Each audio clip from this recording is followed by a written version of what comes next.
Okay, चलिए start करते हैं फिर।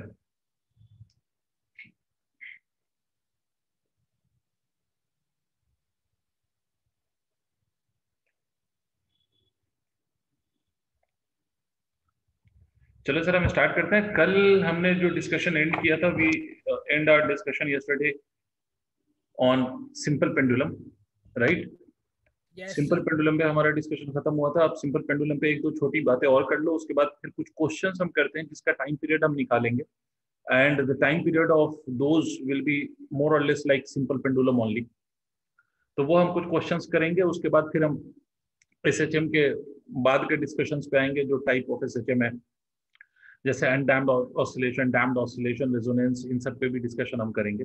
तो आई होप आज ये चैप्टर खत्म हो जाएगा आपका, and in the next class, या मे बी पॉसिबल अगर आज नहीं तो नेक्स्ट क्लास में, विल स्टार्ट वेव मोशन। ठीक है, तो पहले तो इसको खत्म करते हैं। अब मैं पहले आपको याद दिला दूं कि किसी भी पेंडुलम के लिए आपने लिखा था formula 2 π√L/g। This is the formula of time period of a simple pendulum, right? अब एक बात सबसे पहले समझें आप कि sir time period of a simple pendulum is 2 π√L/g। इसको अगर थोड़ा सा डेरिवेशन को अच्छे से सोचो, सक्षम एंड हर्षित स्पेशली सुनना, और जानवी आपको जहां नहीं समझ में आए प्लीज रिस्पॉन्ड कीजिएगा। सर अगर आप थोड़ा सा कल वाले डेरिवेशन को फिर से एक बार सोचो, मैं रिमाइंड कराता हूं आपको। तो आपने ये बोला था कि sir the only restoring force which is trying to restore the position of this pendulum is mg sin theta. Yes. ये आपने मुझे कल बोला था, and this force was equated to m into a, and then from there we got the value of omega, and from that we calculated the value of time. अगर आप imagine करो कि in addition to this mg अगर कोई और भी force आ जाए which is acting on the pendulum, या तो mg की डायरेक्शन में, भाई आपका mg ऐसे एक्ट कर रहा था ना, mg ऐसे एक्ट करता है, तो आपने इसके दो कंपोनेंट्स किए हैं, and out of these two components you told me ये एंगल थीटा, तो ये angle theta. Out of these two components आपने ये बोला कि साहब mg sin theta because the direction of this force is towards the mean position, तो आपने मुझे बोला कि this is responsible for the restoring force और to restore the position of the pendulum. But अगर इमेजिन करो कि मैं mg के साथ साथ कोई और भी फोर्स लगाता हूँ, कोई भी फोर्स हो सकता है, एक्स वाई जी कुछ भी हो जाए, मान लो ये फोर्स F है, तो इस केस में फिर क्या होगा, इस mg sin थीटा के साथ साथ इस F का भी कंपोनेंट आ जाएगा या नहीं, सोचो। Yes sir. इस F को भी आप रिजॉल्व करेंगे sir, F cos theta F sin theta. तो इस केस में अगर मेरे बच्चों, मेरे प्यारे बेटे, अगर मैं इस केस में आपसे पूछूं कि which force is responsible for bringing the pendulum back to its mean position, तो क्या कहेंगे आप? Will it be only mg sin theta or it is mg sin theta plus f sin theta? Both. mg sin both है ना, mg sin section both mg sin theta plus f sin theta, right? Clear? और जब दोनों forces होंगे तो सोच के देखो सक्षम और हर्षित और जानवी, कि इस केस में आप कहेंगे कि साहब आपका जो रिस्टोरिंग फोर्स है, फॉर्मूला आप ऐसे लिखेंगे, f sin theta plus of mg sin theta. सुनना पहले ध्यान से, नोट नहीं करना, पहले सुनना। ये रिस्टोरिंग फोर्स है और इसमें आपका थीटा बहुत स्मॉल है, तो sin theta can be taken as theta. तो इसको हम ऐसे भी लिख सकते हैं, mass into acceleration is equal to sin theta, you can take it as common, तो f plus of mg into theta. Did you understand how did I write theta here? Because sin theta common आएगा and theta is very small, so sin theta will be simply written as theta. तो acceleration की value आप यहां से लिख सकते हैं f plus of mg divided by m multiplied by theta को हमने बोला था x बाई l लिख सकते हैं, if you remember yesterday's derivation, अगर आपने पढ़ा है ठीक से तो। Yes sir. तो इसको बेटे मेरे प्यारे बच्चे, मैं इसको ऐसे भी लिख सकता हूँ f by m plus of g divided by l, this whole term divided by l, ठीक है? इसको आप या तो आप ऐसे लिख लें या फिर आप ऐसे भी लिख सकते हैं कि sir this can be written as f plus of m g divided by m into l multiplied by x, ऐसे लिखा जा सकता है। अगर आप ध्यान से देखो तो now the constant term is not g by l, the constant term of acceleration अगर आप देखो तो ये होगा f upon m plus m into l divided by g by l into x। Is it correct? Yes sir. Yes. इसका मतलब अब जो मेरा ओमेगा स्क्वायर है, इस बात को समझिए, now my omega square is f upon ml, because f is a constant force which I used with mg, तो f upon ml plus of g by l, तो ओमेगा की वैल्यू सर इसका under root हो जाएगी, omega will be equal to under root of f upon ml plus of g by l, और time period फिर इससे आप निकाल सकते हैं। इसका पूरी कहानी का क्या मतलब है? What is the whole sole story of this? तो ये मैं ये कह सकता हूं कि sir if there is only one force and that is mg, तो एक्चुअली में एक्सेलरेशन में जो कांस्टेंट वाला टर्म आएगा, देखो अगर आप बहुत ध्यान से देखोगे तो ये g बाई एल है, सॉरी माय मिस्टेक, ये g बाई एल है। अगर आप देखो अभी भी ध्यान से तो 1 बाई एल तो एज इट इज है, टाइम पीरियड जब आप निकालोगे तो टाइम पीरियड के लिए ml ऊपर चला जाएगा और ये टर्म नीचे आ जाएगा, खैर वो एक अलग बात है। अगर आप देखो तो l पहले भी था और l बाद में भी है, अभी भी है, बट g के साथ एक और टर्म ऐड हो गया, that is f by n। ध्यान से देखो। Yes sir. नहीं आया बेटे, नहीं आया, नहीं आया बेटे, नहीं आया। अगर आप ध्यान से देखें तो sir g was acceleration and f by m is also an acceleration। भाई आप इस फोर्स को मास से डिवाइड कर दोगे तो वो भी एक तो एक्सेलरेशन ही हो गया ना। Yes sir. मतलब ये है कि time period 2 pi under root l by g में सिर्फ नीचे एक्सेलरेशन ड्यू टू ग्रेविटी ही होगी, it is not necessary.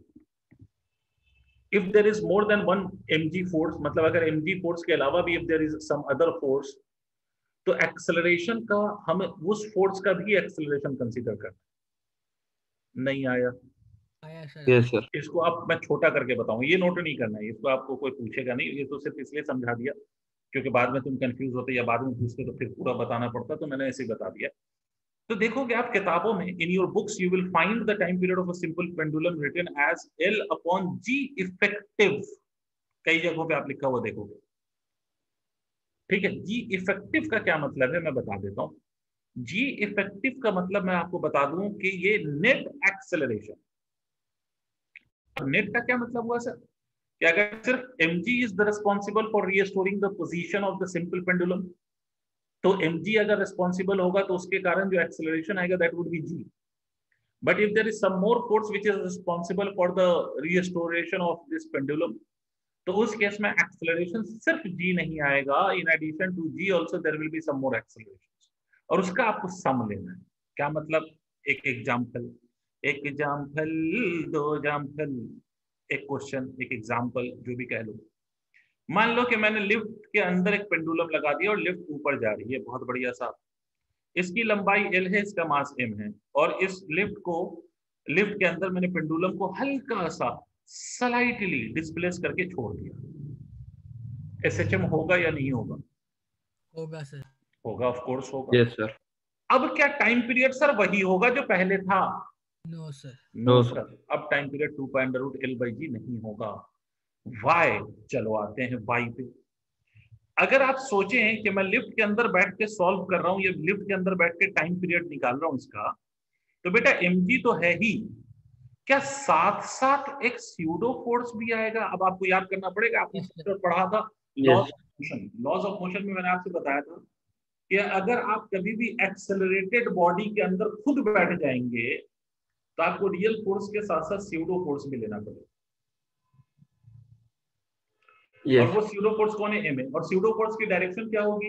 Opposite to the direction of acceleration of the body, opposite to the direction of acceleration of the body. तो ये ma plus mg दोनों आ जाएंगे picture में। अब ये दोनों की डायरेक्शन सेम है या नहीं है मेरे लाल, मेरे पीले, मेरे बच्चे? सेम है सर। Yes sir. तो मैं तुम्हें एक शॉर्टकट तरीका सिखा रहा हूँ, छोटी चीज सिखा रहा हूँ, ज्यादा टेंशन में आने वाली बात नहीं है। आप सिंपली लिख देंगे F net divided by mass. आपको दोबारा सॉल्व करने की कोई जरूरत नहीं, आप तो सिंपली लिखिए जी इफेक्टिव की वैल्यू, चाहे यहाँ पर ए नेट ना भी लिखना हो तो आप लिख दीजिए जी इफेक्टिव। जी इफेक्टिव का मतलब लिख दीजिएगा net force that is mg plus of ma divided by mass. ये इतना मास से मास हर जगह कैंसिल हो गया, तो जी इफेक्टिव की वैल्यू हो गई g प्लस की। नहीं आया, नहीं आया। आया सर, आया। तो टाइम पीरियड की वैल्यू कितनी होगी? 2 pi under root of L upon g plus a. खत्म, ये आंसर है। ठीक है, फॉर्मेट वही है, टाइम पीरियड का फॉर्मेट वही है, 2 pi under root L by g format है। बट अगर आपको कोई और भी फोर्स इन्वॉल्व है तो उसका भी acceleration you have to consider for the pendulum. तो ये हो जाएगा under root L upon g plus a. Clear? अब नोट करो सर जी। अगर हम आपने जैसे बताया कि एफ नेट बाई एम लिख सकते हैं, अगर हम उसको देखिए ना, हम सिर्फ जी इफेक्टिव की बात करें तो सर जी की डायरेक्शन नीचे, एक्सेलरेशन की डायरेक्शन ऊपर है, तो काहे से माइनस नहीं होना चाहिए था? बेटा ये एक्सेलरेशन की डायरेक्शन ऊपर है ना, मैंने आपसे बोला ये एक्सेलरेशन पेंडुलम का है या लिफ्ट का है? देखो एक्चुअली में फिर तुमने सवाल कर दिया तो पूरा सॉल्व करना पड़ जाएगा। एक्चुअली में देखो, जब आप पूरे प्रोसेस को ध्यान से देखो फिर से, जो मैंने अभी पूरा प्रोसेस बताया था, तो उसका मैंने रिजल्ट यूज किया। प्रोसेस क्या था कि वो जो फोर्स था उसका भी हमने कंपोनेंट लिया था रीस्टोरिंग में। Yes sir. सोच के देखो, ये नोट कर लिया सबने? सर मतलब आप यही कह रहे हैं ना रुक कि जाओ एक मिनट, रुक जाओ, नहीं रुक जाओ, ये सबने नोट कर लिया? नोट कर लो तो बताओ मुझे, मैं हर्षित तुम्हारी कंफ्यूजन दूर करता हूँ। Yes sir, done. ठीक है हर्षित भाई, अगर लिफ्ट ऊपर जा रही है और तुम लिफ्ट के अंदर बैठ के सॉल्व कर रहे हो चीजों को, आपने यहाँ से इसको पेंडुलम को डिस्प्लेस कर दिया भाई, ठीक है। मुझे बताओ लिफ्ट के तुम अंदर बैठे हो Harshit, what are the forces that you will take on this bob of the pendulum? इस पेंडुलम के बॉब पे क्या क्या फोर्सेस आप लेंगे? वेट और सूडो फोर्स। ठीक है, सूडो फोर्स की डायरेक्शन नीचे होगी, मानते हो? Yes sir. तो इस पॉइंट पे दो फोर्सेस हैं mg प्लस ऑफ m। आप इसको रिजॉल्व करेंगे तो आपको दो कंपोनेंट आएगा। हाँ सर। ये वाला कंपोनेंट जो रीस्टोर कर रहा है पोजीशन को, वो आपको नहीं लगता कि mg plus of ma sin theta होगा? जी सर। ठीक, अब हमें एक बात मालूम है कि ये तो हो गया इसका, तो अब ये जो फोर्स है that must be equal to mass into acceleration भी लिख सकता हूँ, ये रीस्टोरिंग फोर्स है हमारा। हाँ सर, इसलिए अच्छा, मास into acceleration, mass of the Bob, क्योंकि यही ऑसिलेट कर रहा है, acceleration of the Bob is a not, confuse नहीं होना, यस क्योंकि मैंने लिफ्ट का एक्सेलरेशन ए लिया हुआ है, तो इसलिए बॉब का एक्सेलरेशन ए नॉट ले लिया। रीस्टोर जिस डायरेक्शन में हो रहा है उस डायरेक्शन में इसका ये एक्सेलरेशन नहीं आया। यस सर, आया आया। ठीक है, अब मुझे एक बात बताओ, तुम सॉल्व करोगे m g plus of m a, sine theta को थीटा लिख के एक्स बाई एल लिखोगे, तो यहाँ ए नॉट क्या हो जाएगा, a naught m g by m a. ठीक है, तो एम से एम कॉमन लेके कैंसिल कर सकते हो, तो g plus a divided by l into x आएगा भाई। समझ गया सर। तो फिर से तूने पूरा सॉल्व करवा के ही माना ना। नहीं नहीं सर, वो इसी तो चीज टाइम का। पीरियड की वैल्यू कितनी आ जाएगी, 2 pi under root l g plus a. अब मैंने इसको डायरेक्ट एज ए रिजल्ट के फॉर्म में तुमको लिखना सिखाया। देखो अल्टीमेटली कर तो वही रहे हो ना, आप अगर ध्यान से देखें तो आप अल्टीमेटली कर तो वही रहे हैं कि आप ये वाला पोर्शन निकाल लें और ये वाला पोर्शन आपका कांस्टेंट हो गया, ओमेगा कहला रहा है, ओमेगा स्क्वायर। तो इस बात को मैंने कहा कि आप पूरा आप नहीं सॉल्व भी करें तो आप सिर्फ इतना कर लिया करें कि फोर्स फोर्स देखा करें, एक्सेलरेशन नहीं, क्योंकि फोर्स आपको क्या देगा, एक्सेलरेशन देगा। तो पेंडुलम पे फोर्स क्या क्या है उसका एक्सेलरेशन देखिए। नहीं आई बात समझ भाई, ये तो एक्सेलरेशन ऑफ द लिफ्ट है ना, हम पेंडुलम का एक्सेलरेशन थोड़ी ना लिखते हैं, फोर्स लेते हैं, फोर्स से एक्सेलरेशन निकालते हैं। यस तो फोर्स में एम ए होगा ना, तो एम ए तो डाउनवर्ड डायरेक्शन में आएगा ना, because it's a pseudo force. Yes note कर लिया ये। यस अगर मान लो यही लिफ्ट, अगर यही लिफ्ट, यही एलिवेटर जो भी है, इसी लिफ्ट के अंदर बेटे फिर से मैं पेंडुलम लटका दूं, थीटा से डिस्प्लेस कर दूं, लिफ्ट अब नीचे जा रही है with some acceleration, mass is in, अब क्या होगा, what will be the value of time period of this pendulum, ji minus से आएगा। जी माइनस ए हो जाएगा। क्यों, क्योंकि इस बार pseudo force will be acting upwards yes and this mg will be acting downwards. तो डायरेक्ट रिजल्ट लिखने का तरीका ये है कि आप जी इफेक्टिव बस पुट कर दीजिए। जी इफेक्टिव पुट करने के लिए आपने करना क्या है, तो आपने लिख देना है mg minus of m a divided by m, m से एम कैंसिल हो गया, तो जी इफेक्टिव की जो वैल्यू है वो आ गई sir g minus of a, तो टाइम पीरियड की वैल्यू हो गई 2 pi under root L divided by g minus a. ये आपका रिजल्ट है। सर मेरा एक और क्वेश्चन था। बताइए। सर जैसे हम रिस्टोरिंग फोर्स इंक्रीज कर रहे हैं, तो वो एम्पलीट्यूड को क्यों नहीं इंक्रीज कर दे रहा है? रीस्टोरिंग फोर्स इंक्रीज कर रहे हैं तो वो एम्पलीट्यूड को क्यों नहीं इंक्रीज कर रहा है। देखो एम्पलीट्यूड बेसिकली इस बात पर डिपेंड करता है कि आपने कहाँ से डिस्प्लेस किया, वही उसका एम्पलीट्यूड है। भाई आप ये पेंडुलम ले लीजिए और इसको आप यहीं तक ले जाइए और उसके बाद छोड़ दीजिए, तो मैक्सिमम डिस्प्लेसमेंट जो आपने इनिशियली प्रोवाइड किया वो कितना है, तो यही तो है, this will be called as amplitude. Force will not change the amplitude, इस बात को समझिए। एम्पलीट्यूड का लेना देना एनर्जी के साथ है कि आपने उसको इनिशियली एनर्जी कितनी दी। मतलब अगर आप उसको ज्यादा हाइट पे ले गए तो you have given it a higher value of potential energy, तो इसका एम्पलीट्यूड ज्यादा। अगर इसको कम एनर्जी देंगे तो कम एम्पलीट्यूड। देखो एनर्जी के साथ एम्पलीट्यूड का लेना देना है, more is the energy given to the system for oscillation, more will be its amplitude. Yes sir. ठीक है, फोर्स के साथ नहीं, क्योंकि फोर्स तो वापस उसको लाने की कोशिश करता है, वो क्यों एम्पलीट्यूड बढ़ाएगा। ये तो रिस्टोरिंग फोर्स की हम बात कर रहे हैं ना बेटे, यस सर, यस और रिस्टोरिंग फोर्स का काम ही है कि वो जल्दी, अगर ज्यादा रिस्टोरिंग फोर्स लगेगा इसका मतलब है ज्यादा जल्दी आएगा, तो वो टाइम पीरियड को इफेक्ट करेगा, वो एम्पलीट्यूड को नहीं करेगा। समझ गया सर। यस ठीक है, अब देखो, अच्छा इसी में अगर मान लो कि मैं आपसे एक और बात पूछ लेता कि साहब अगर मैं आपसे ये कहता कि यही पेंडुलम एक बॉक्स के अंदर है, this box is accelerating towards right, और आपका ये पेंडुलम था और आपने इसको डिस्प्लेस करके ये थीटा एंगल पे डिस्प्लेस करके छोड़ दिया, अब इस केस में क्या लिखोगे, what will be the value of time period. Sir इसमें लेफ्ट की तरफ सूडो फोर्स लग रहा हूँ। बिल्कुल लगेगा, तो लेफ्ट की तरफ लगेगा तो एक्सेलरेशन कैसे निकालोगे, जी प्लस ए होगा। जी प्लस ए सिर्फ होगा, सोच के देखो। नहीं, इस बार तो डायरेक्टली पैरेलल लग रहा है ना सर, एक सेकंड। मतलब दोनों परपेंडिकुलर डायरेक्शन पे लग रहा है, स्यूडो फोर्स और mg, if you observe the two they are acting perpendicularly, मतलब ma ऐसे लगेगा और mg ऐसे लगेगा।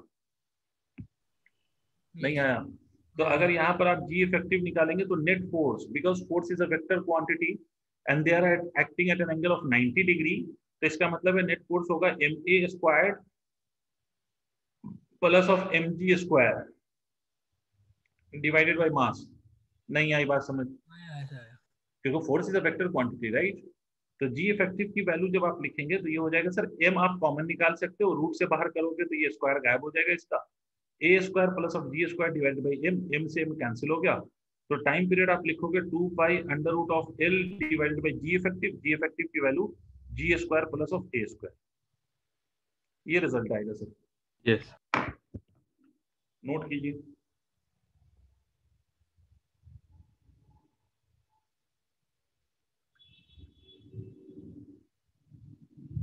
Done sir. सर अगर यही एक्सेलरेशन अपोजिट डायरेक्शन में लगा दे तब भी रिजल्ट सेम ही आता। हाँ बिल्कुल।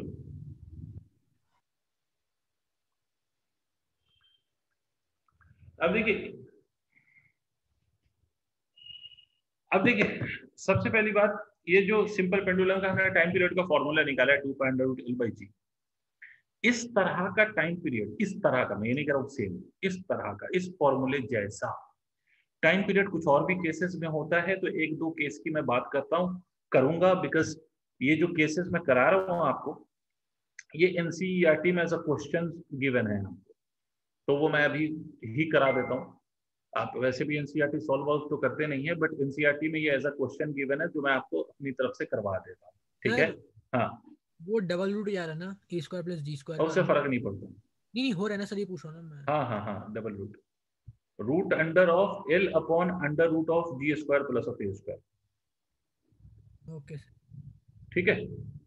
अब देखो मैं कुछ टाइम पीरियड 2-3 मैं करवा रहा हूँ, अब सुनो क्या क्या, ये सब एनसीईआरटी के क्वेश्चंस हैं जो मैं करवा रहा हूँ, तो it is not out of the syllabus, it is the part of the syllabus जो हम कर रहे हैं, ठीक है? अब देखिए एक क्वेश्चन है कि ये मान लो earth and the radius of the earth is let's say r, ये अर्थ है, और आपसे बोला गया कि along the diameter of the अर्थ, ये हाइपोथेटिकल क्वेश्चन है बिल्कुल एक तरह से, along the diameter of the अर्थ, ऊपर से लेकर नीचे तक आपने टनल बना दिया है, you dug a tunnel inside the earth along the diameter,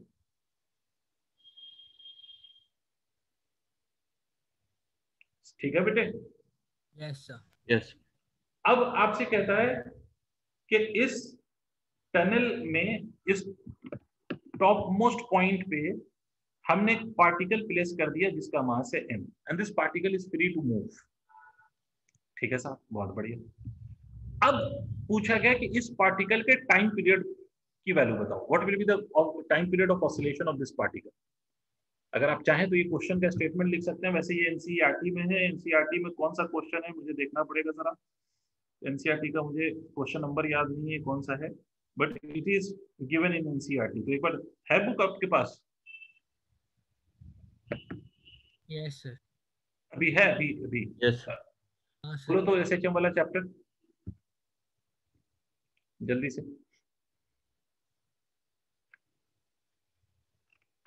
उसमें मुझे ये नहीं याद है कि एग्जाम्पल है या एक्सरसाइज प्रॉब्लम है,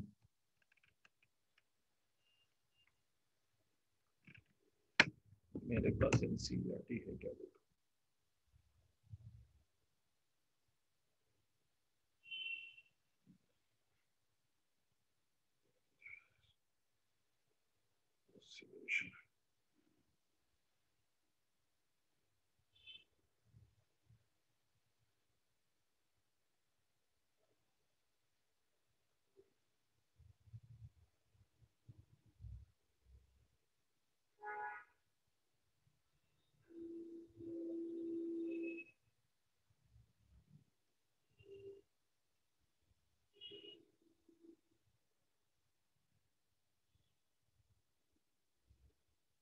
चलो मेरे को दिखाई नहीं दे रहा है, तो एक काम करो, आप ऐसे लिख लो, क्वेश्चन का स्टेटमेंट लिख लो, a tunnel is dug, question का स्टेटमेंट लिख लो, a tunnel is dug, DUG dug,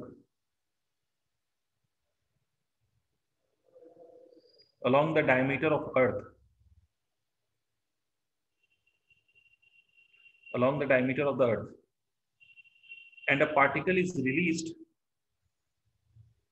and the particle is released, and the particle is released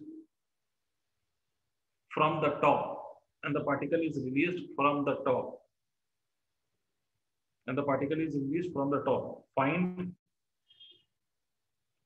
its time period of oscillation. Find its time period of oscillation. Find its time period of oscillation.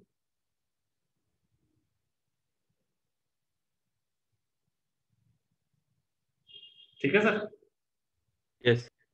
चलिए करते हैं। देखिए sir, सबसे पहली बात, आपको एक बात मैंने बताया था, अगर हर्षित तुम्हें भी याद हो, सक्षम और जानवी, आप तीनों को, जब मैं ग्रेविटेशन पढ़ा रहा था तो मैंने आपसे ये बताया था कि if you are inside a solid sphere, याद करो, अगर आपका कोई सॉलिड स्फीयर है और आप उसके अंदर हो, अंदर कहीं यहां पर, तो इस पॉइंट के अंदर में जो मास होगा स्फीयर का, वो portion which is under this particle, इस पोर्शन का जो मास होगा वही इस पार्टिकल पे ग्रेविटेशनल फोर्स लगाने के लिए रिस्पॉन्सिबल होगा। Do you remember that? याद है। ठीक है, तो अब मेरी बात सुनिए सर ध्यान से। मान लो कि किसी भी इंस्टेंट पे this particle is somewhere here, मान लीजिए कि कहीं यहाँ, ठीक है, सच दैट यहाँ कहीं पर है, सच दैट जहां पर पार्टिकल जिस स्फीयर फॉर्म हो रहा है, अगर पार्टिकल के अंडर में कोई स्फीयर देखें तो जो स्फीयर फॉर्म हो रहा है अंडर द पार्टिकल जो स्फीयर फॉर्म हो रहा है, उस स्फीयर की रेडियस अपन मान लेते हैं x है। कितनी है? x।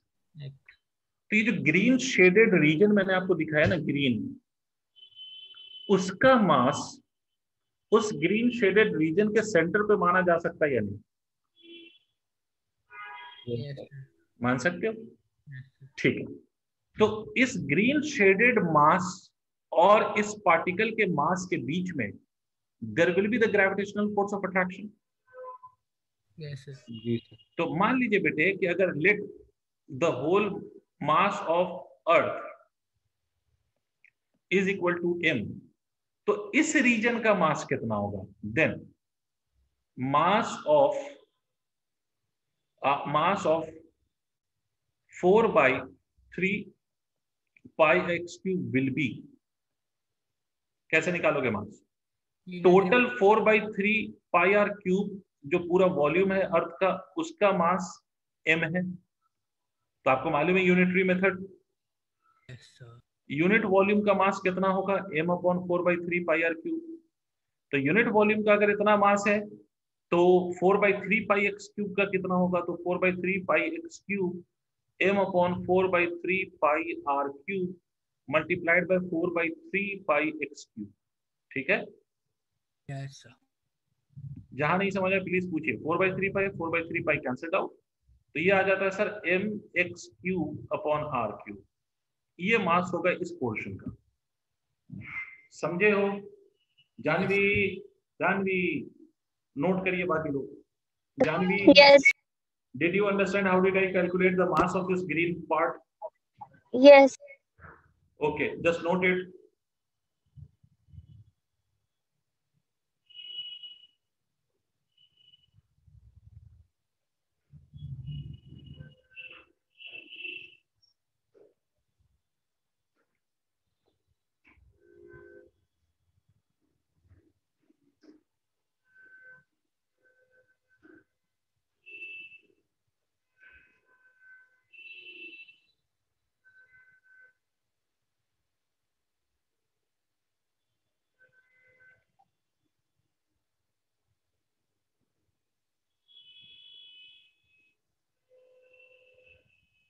Done?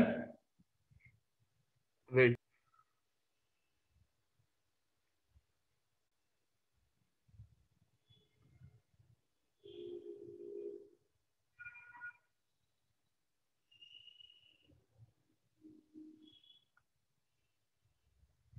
Done, sir.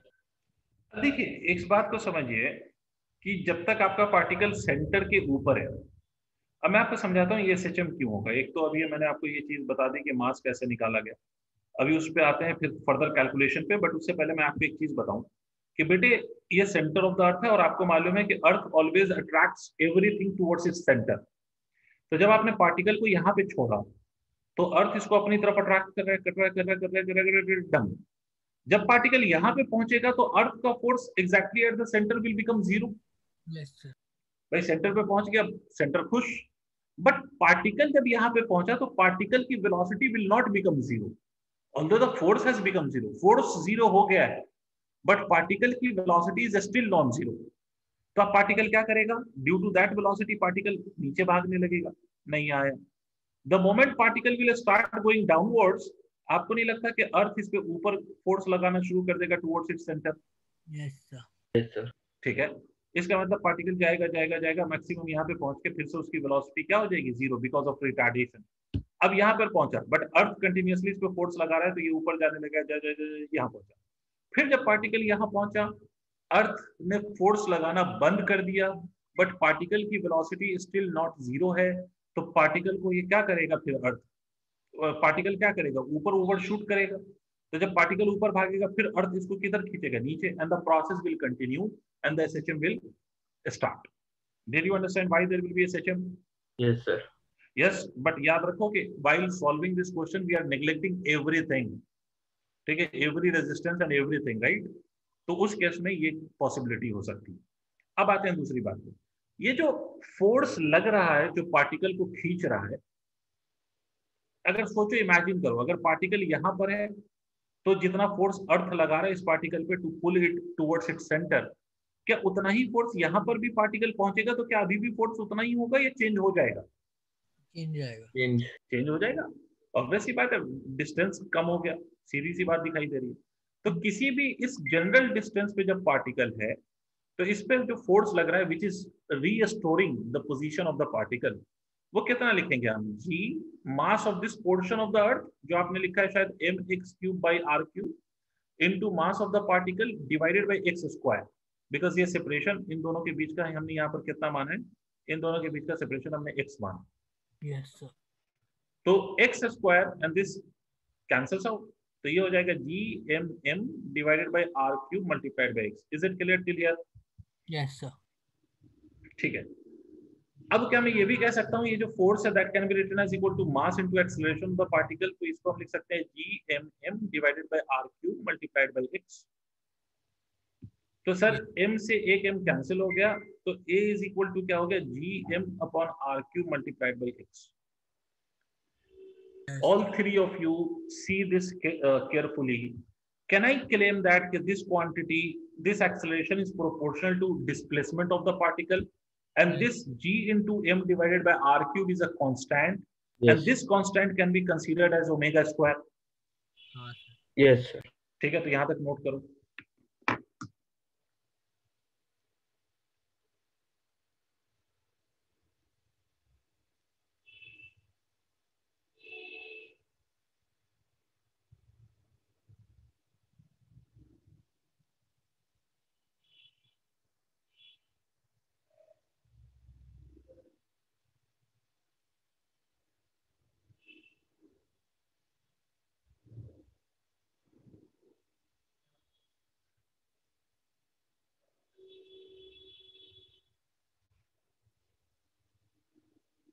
Done?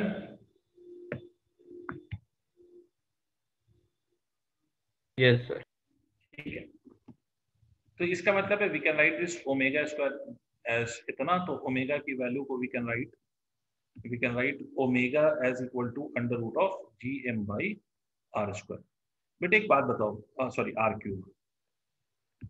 बेटे एक बात बताओ, ये gm अपॉन r³ को मेरे बच्चे ऐसे लिख दूं मैं तो कोई दिक्कत? Omega is equal to under root of gm by r square into 1 upon r। Any issue with you? No sir. इस gm बाई r स्क्वायर को मैं क्या कह सकता हूँ? What can we call this term? Small g. Small g। Very good Harshit भाई। तो स्मॉल g डिवाइडेड बाई r। तो टाइम पीरियड क्या हो जाएगा? 2 pi under root r by g. कैसे होगा टाइम पीरियड इतना, वो मैं आपको बता चुका हूँ। ओमेगा की जगह आप 2 पाई बाई टी लिख दीजिए, वहां से आपको टाइम पीरियड आ जाएगा 2 pi under root r by g, where r is the radius of the earth and small g is acceleration due to gravity. तो देखो मोर और लेस वैसा ही लग रहा है क्या? Yes. 2 pi under root l by g times. हाँ। ठीक है, नोट करिए। इसमें भी सर कोई एक्सटर्नल फोर्स का वही इफेक्ट होगा ना जो पेंडुलम में हुआ था, अगर कंसीडर करेंगे तो। हाँ, अगर कंसीडर करेंगे तो ये इतनी आसान बात नहीं होगी इस केस में। वहां पर तो फिर भी हम कर सकते हैं सॉल्व। यहाँ पर अगर हमें एक्सटर्नल फोर्स कंसीडर करेंगे तो उस एक्सटर्नल फोर्स की डायरेक्शन किधर है, वो किधर लग रहा है, वो सब भी देखना पड़ेगा, तो बड़ी सारी चीजें इन्वॉल्व हो जाएंगी। तो इस केस में ये जी इफेक्टिव नहीं है, ये ओनली स्मॉल जी है, बिकॉज वी आर कंसिडरिंग, इस केस में we are specially considering only one force, क्योंकि आप पूरे अर्थ को किसी लिफ्ट के अंदर तो नहीं बंद कर सकते ना। Yes sir. हो गया बच्चे? Yes sir.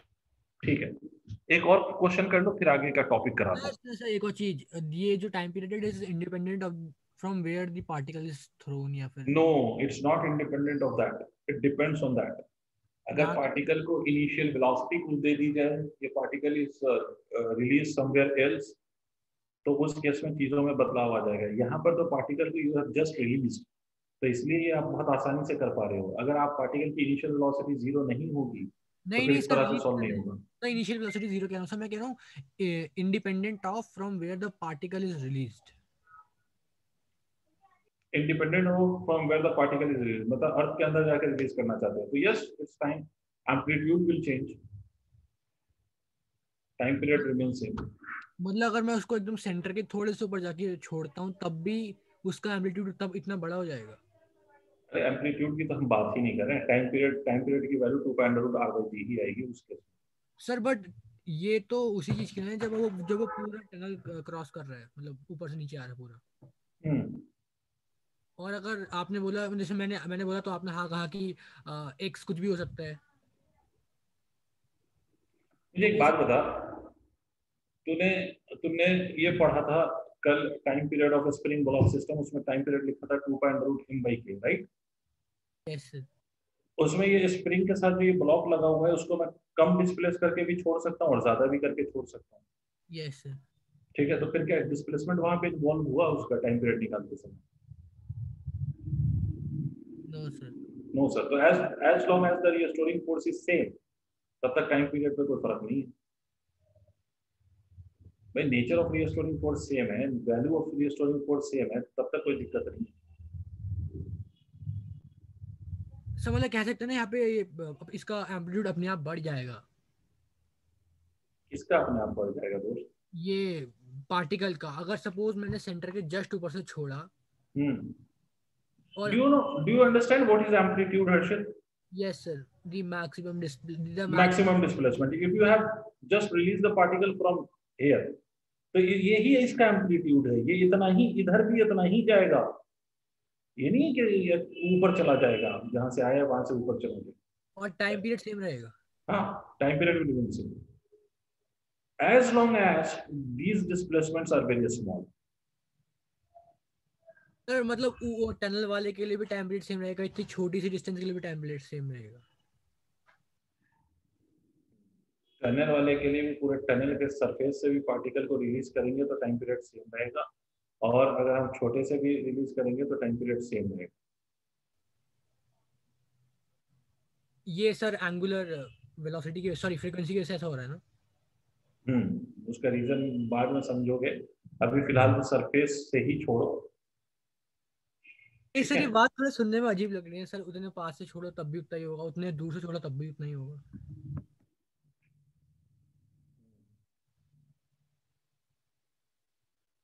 जबकि रिस्टोरिंग फोर्स सेम ही है। हम्म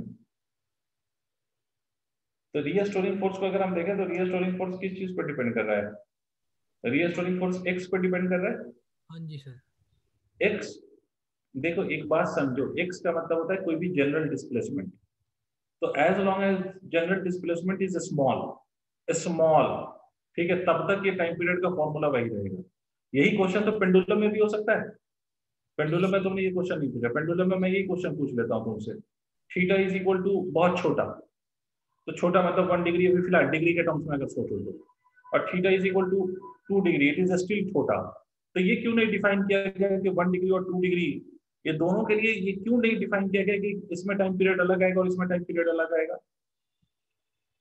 समझ गया सर मैं।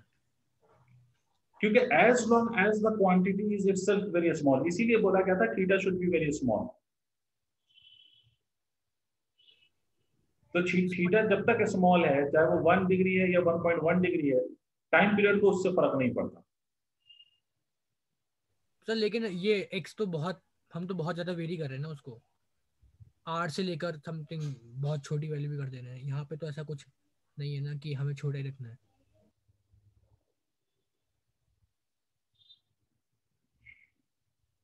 यहाँ पे वो नहीं है मतलब। सर जैसे वो पेंडुलम वाले में तो डिस्क्लेमर टाइप का था कि हाँ हमें थीटा बहुत छोटा रखना है, सपोज 1 डिग्री 2 डिग्री, लेकिन यहाँ तो ऐसा कुछ नहीं है ना सच। यहाँ पर कंडीशन है ना कि आपको इनिशियल वेलोसिटी नहीं देनी है यार। सर सर हम देख सर, मैं तो रिलीज करने की बात कर रहा हूँ सर, यू तो 0 ही है।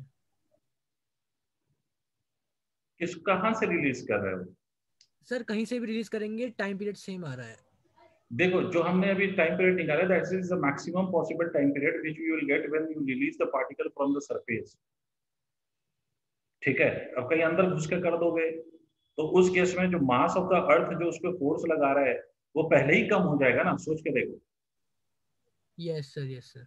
ये तो सीधी सी वो तो टाइम पीरियड उस केस में तो चेंज हो ही जाएगा।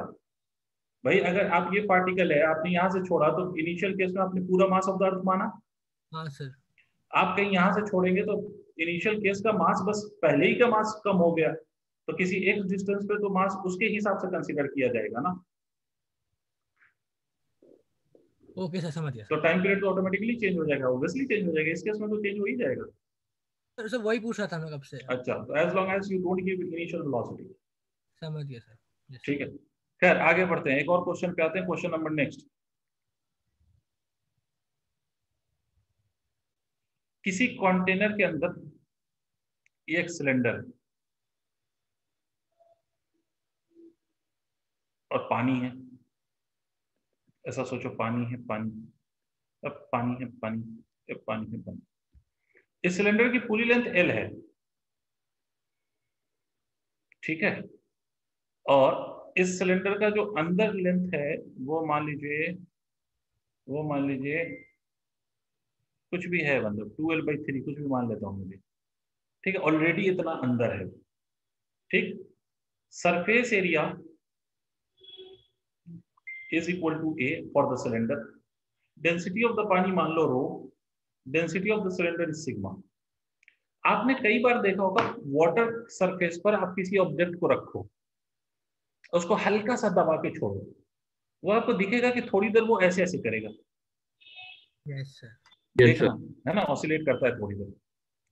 थोड़ी देर क्यों करता है, जीवन भर क्यों नहीं करता, उसका रीजन आपको समझ में आएगा, क्योंकि रियल लाइफ में जो है डिसिपेटिव फोर्स।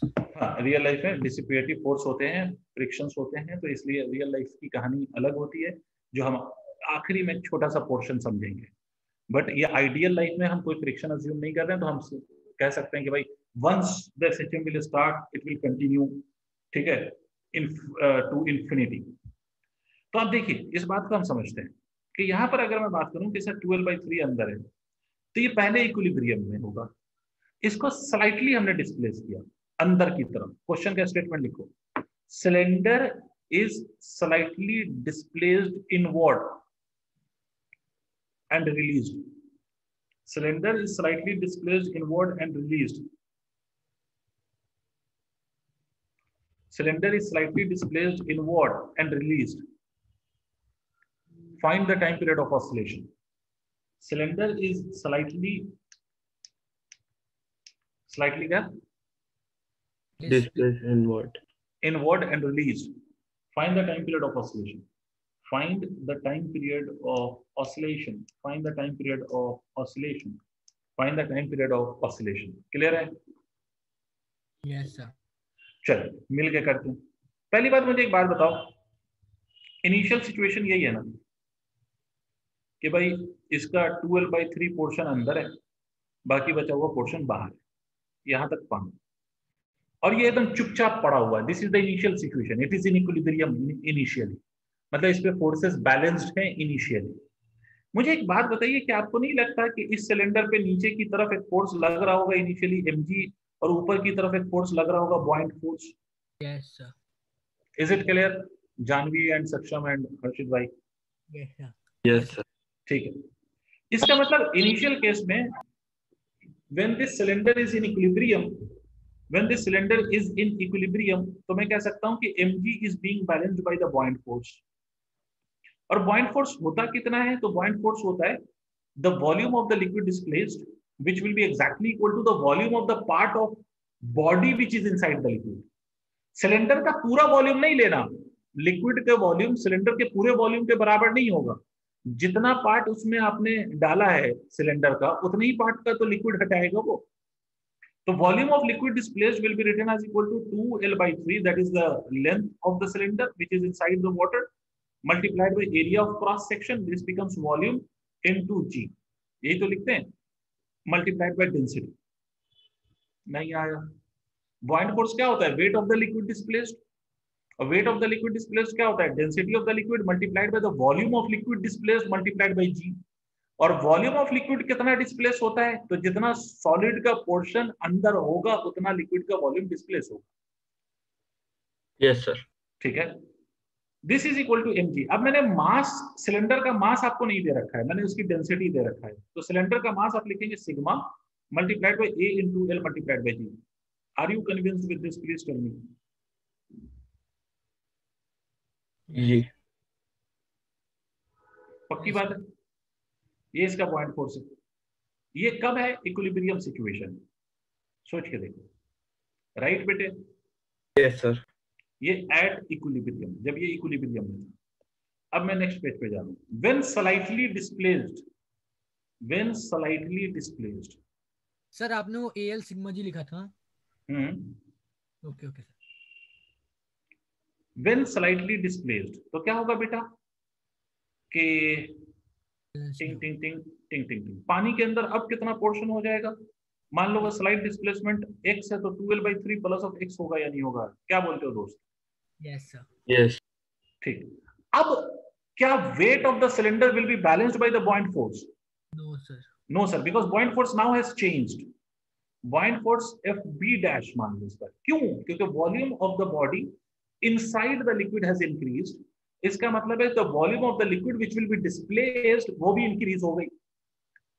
तो जब पहले केस में इक्विलिब्रियम हो रहा था वो अब तो नहीं होगा sir, because volume has changed, hence the buoyant force has changed. But forces तो अभी भी वही है, ऑल्दो buoyant force चेंज हो गया.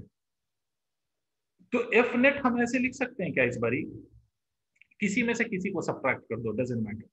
mg minus of FB dash, हाँ या ना? Yes sir. mg means weight of the cylinder which will be written as sigma into AL multiplied by g minus of नया वाला buoyant force, so that is 2L/3 plus of x multiplied by A multiplied by L multiplied by rho into g. देखो अगर इतना multiplication समझ आया हो तो. Yes sir. I hope सबको क्लियर हो गया होगा. Yes sir. buoyant force is density of the liquid multiplied by the volume of liquid displaced. ठीक है. वॉल्यूम ऑफ लिक्विड डिस्प्लेस्ड कितना होगा? तो height of the cylinder multiplied by the area. तो दोबारा L ले लिया मैंने, गलती हुई है, और इनटू G. अच्छा, अब आपको मालूम है कि F को मैं मास इनटू एक्सेलरेशन भी लिख सकता हूं, as F net must be equal to mass into acceleration. Mass किसका? सिलेंडर का into acceleration. Tell me yes और नो. यस. बेटे तो मैं इसको क्या लिख सकता हूँ यहाँ से? इसको मैं यहाँ से लिख सकता हूँ, पहले इतना नोट कर लो, आई नीड अ स्पेस.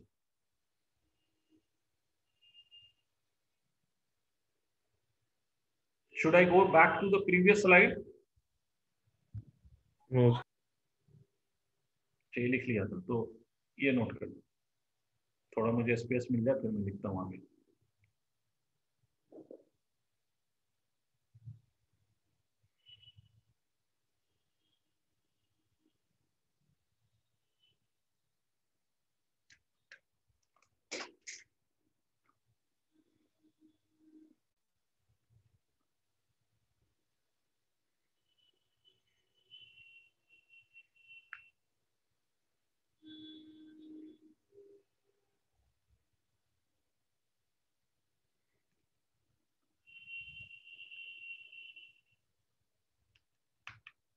हो गया?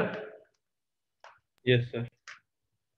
ठीक है. तो अब देखिए, as F net is equal to mass into acceleration. Mass किसका? ऑब्वियसली उसका जो ऑसिलेट कर रहा है. और ऑसिलेट कौन कर रहा है? सिलेंडर. तो हम लेफ्ट साइड में फिर से लिखेंगे sigma into A into L. इस बड़ी जी से मल्टीप्लाई मत करना लेफ्ट साइड में, because you are writing mass into what, into acceleration of the cylinder is equal to sigma into a into L multiplied by g minus of rho times of 2L by 3 plus of x multiplied by a multiplied by g। देख लीजिएगा। Yes sir. I hope आप लोगों को clarity आ रही होगी। a से a undoubtedly cancels out everywhere, तो ये हो जाएगा sigma L A on the left side, right side पे ये हो गया sigma L g minus of, इसको अगर हम मल्टीप्लाई करें तो थोड़ा गंदा सा रिजल्ट आएगा, बट जो भी है twice of rho into L by 3 into g, ठीक है, minus of this will be equal to twice of L into rho, नहीं माइनस ऑफ क्या होगा ये, minus of rho into x multiplied by g. देखिएगा, यस ठीक है, यहां तक दिख गया। यस अब इस टर्म में देखो x जो हमने माना है ये प्रोपोर्शनल टू x आ रहा है क्या? कैसे आ रहा है? कहाँ आ रहा है? इक्वेशन फॉर्म हो रही है ना, प्रोडक्ट में x नहीं आ रहा। सर ऐसे तो सर जो कल हमारा वो आया था वेलोसिटी इक्वल्स ओमेगा टाइम्स ए स्क्वायर, कल क्या आया था उसको जाने दो, मुझे याद भी नहीं। सर उसमें ए square minus x square rho आया था ना, टू एल बाई 3 ए जी को हम रो इंटू ए एल जी लिख सकते हैं। देखो यस सर, क्या लिखा हुआ था वो, लेके फिर से रो इंटू 2L बाई 3 ए जी लिखा हुआ था ना, rho into 2L by 3 a into g, ठीक है, उसको हम क्या लिख सकते थे यहाँ पर, उसको हम क्या लिख सकते हैं यहाँ पर, क्या लिखा हुआ है, सिग्मा ए एल जी, ठीक है। एक काम करो, इसको ऐसे कर लो, रुक जाओ एक मिनट, ये जो लास्ट वाला इक्वेशन लिखा था वो जरा मुझे देख के बताना, मतलब वो जो प्रीवियस पहला वाला इक्विलिब्रियम कंडीशन वाला, वो जरा सा मुझे बताना। A L g minus of twice of rho into L divided by 3 A g, और ये plus minus of rho into x into a g. मुझे बताइए तो ये वाला टर्म देखिए तो इक्विलिब्रियम के केस में ये वैल्यू कितनी थी, देखिए तो जरा। ए एल सिग्मा जी, ठीक है, sigma A sigma A L g minus of sigma A L g आया था बेटा, ये yes sir, is equal to minus of rho x A g. Correct है, यहाँ तक देखो, ये अगर देखो तो ये वाला टर्म कैंसिल हो गया, हाँ सर। यस ए से ए निकल लिया, तो आप देखिए ए की वैल्यू को हम यहाँ पर क्या लिख सकते हैं, minus of rho g divided by sigma L multiplied by x. देखिए ध्यान से, अब अगर आप देखें तो ये टर्म कांस्टेंट है जिसपे मैंने ऐसा ब्रैकेट लगाया है, और ए और एक्स दोनों प्रोपोर्शनल हो गया, यस ये पूरा टर्म कांस्टेंट होगा तभी तो मैं कह सकता हूँ कि a is proportional to x. Harshit yes sir, क्या हुआ? हाँ जी सर, हाँ जी, इसका मतलब ओमेगा की वैल्यू मेरे बेटे यहाँ से मैं ऐसे लिख सकता हूँ, रो g divided by sigma L. तो यहाँ से मैं टाइम पीरियड की वैल्यू को क्या लिख सकता हूँ, 2 pi under root of sigma L divided by rho g, this is your time period. Yes sir, ये आपके टाइम पीरियड की वैल्यू है।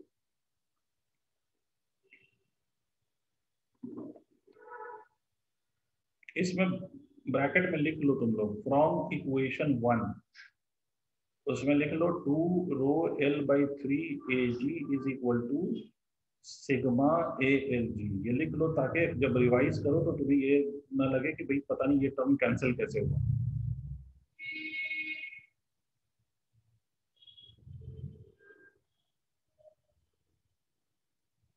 सर इसमें भी वही आ रहा है, मतलब सिग्मा वाले वही आ रहा है। वैसा ही फॉर्म आ रहा है एल बाई जी टाइप का।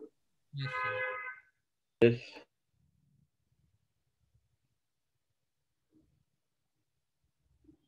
Done sir. Very good sir मुझे एक चीज समझ नहीं आई, जी। जैसे कल की बात है सर, वो कल नहीं मतलब पहले भी आया था हमने, वेलोसिटी का जो एक्सप्रेशन आता है omega A square minus x square आता है ना सर, तो उसमें हम डायरेक्टली कैसे कह सकते हैं कि मैंने ये नहीं बोला था कि प्रोपोर्शनल, मैंने बोला था क्वाड्रेटिक इक्वेशन, दो बातों में फर्क है।